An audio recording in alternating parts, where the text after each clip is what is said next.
I wasn't a person that came to the GP very often. I just became really overwhelmed. Could not sleep, wasn't eating properly, every little thing was becoming too much. For somebody who's always been a coper, that suddenly you realise that you can't cope, that making that first step to say, I can't cope, is a big one.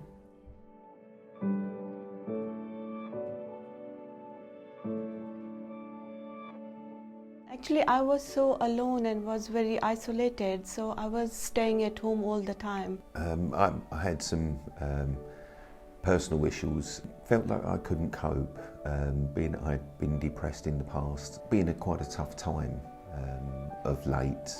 I needed to have some help before things started to get too bad. I hadn't been to the doctor for about 5 years, 6 years. I have agoraphobia. I'm just finding it difficult getting out.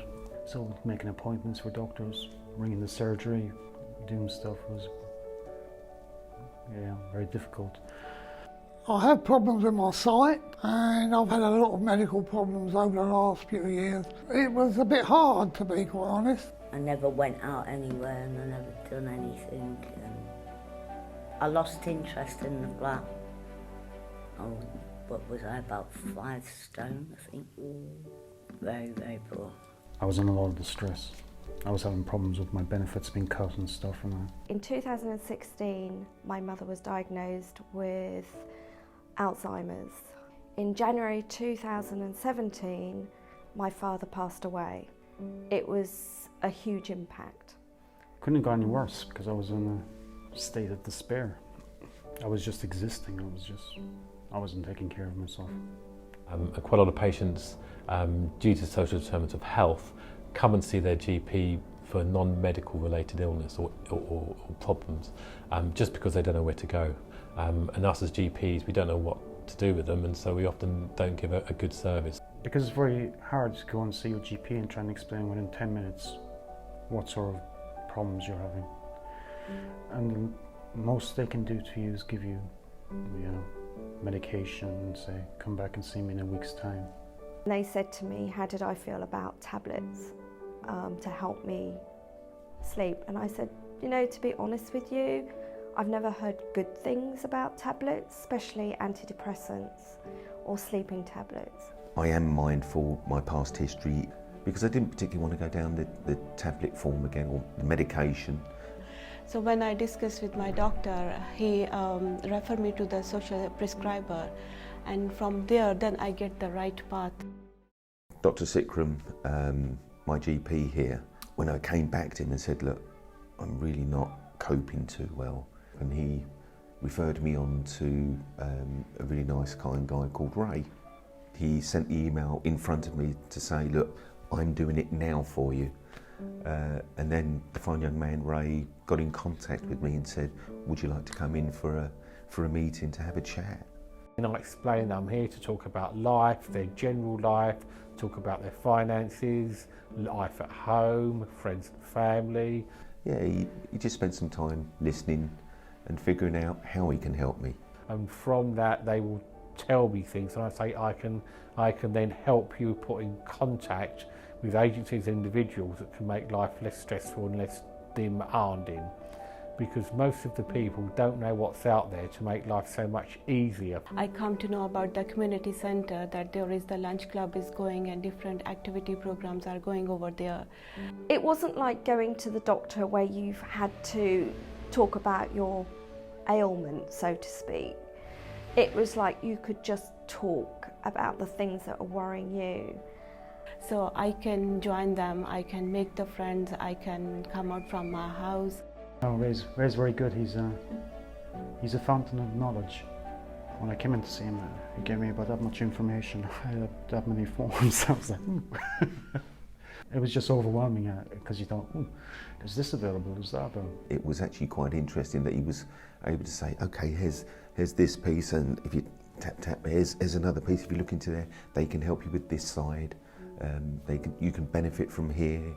He has a lot of connections within the community, and he told me about if I would go and see specific people in specific places that they can help me, which was very helpful. he named people so I could go and ask by name, you know. And he referred me on, so they would call me rather than me having to call them. We worked through a system of self-process and self-diagnostics. Some of the services he offered with the money side of things about what benefits to claim for, to go and see this person. After losing my partner, because I don't really have any family here, my family are all up north, I felt for a while that I was totally out there on my own. So to have this support around me is really important for me. And having that support mechanism within Mitcham and the local community just made me feel like I could cope. It's just knowing that the people are there now, which I didn't know before. You need to ask the questions, and there's always somebody there to help you. But if you don't know what questions to ask, you need somebody to actually prompt you, and that's exactly what they did. I was totally blind, honestly.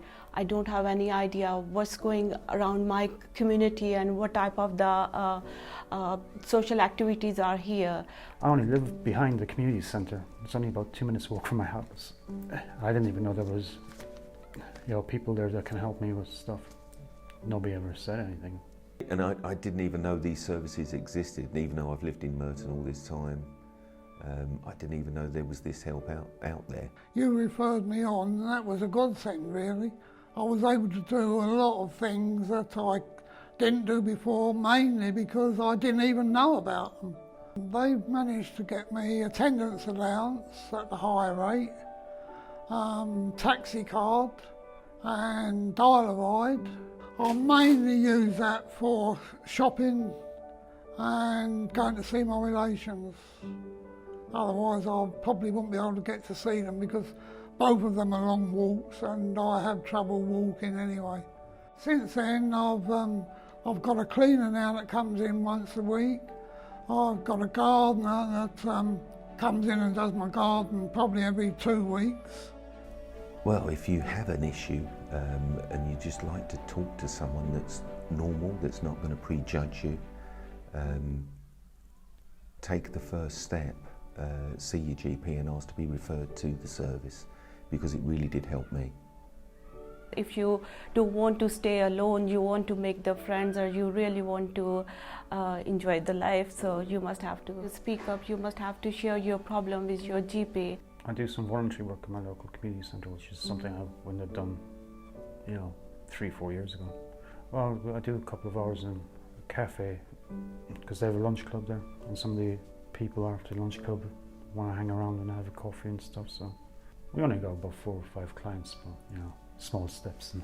So I start the volunteering with them, so it is really very beneficial for me, because all the time I was staying at home because I don't have the friends or family in the beginning, but after that then I go to the community center, I meet with different people, I chat with them, and yeah, so it's really very beneficial.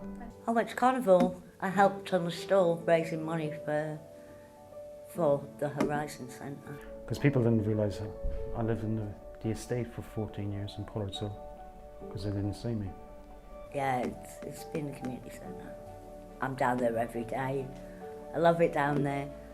I'm in the office normally most of the time now, so they have a lot going down there. I could be in the lunch club, or Jenny will say to me, can you go down there, can you help do that? So it just keeps me busy and it keeps me occupied. It's a slow road to recovery. My mother's illness does not get better, but I find now, because I've got people that I can go to, that it makes it easier to understand, and it makes it easier to do things for her. Everything, yeah, that's made a big difference. Actually, you're not alone, which I think was the biggest help for me. Was my medication. It didn't mean popping a tablet. Having social prescribing in the practice has really helped kind of improve the health and improve the benefits for patients. I joined the lunch club, so there are the different old people are coming, so I was feeling so happy to help to them, and the different activity programs are also there, like Zumba classes and boxing, and so it's the main thing was like I come to know that I can go outside, I can join the group, I can make the friends, we can have a coffee, we can chat. So I will recommend to everyone to come out, to speak up, and to share your problem, and then definitely you will get the way out. Social prescribing, I could sing the praises of social prescribing till the cows come home, so to speak, because I have really, really benefited from it, definitely.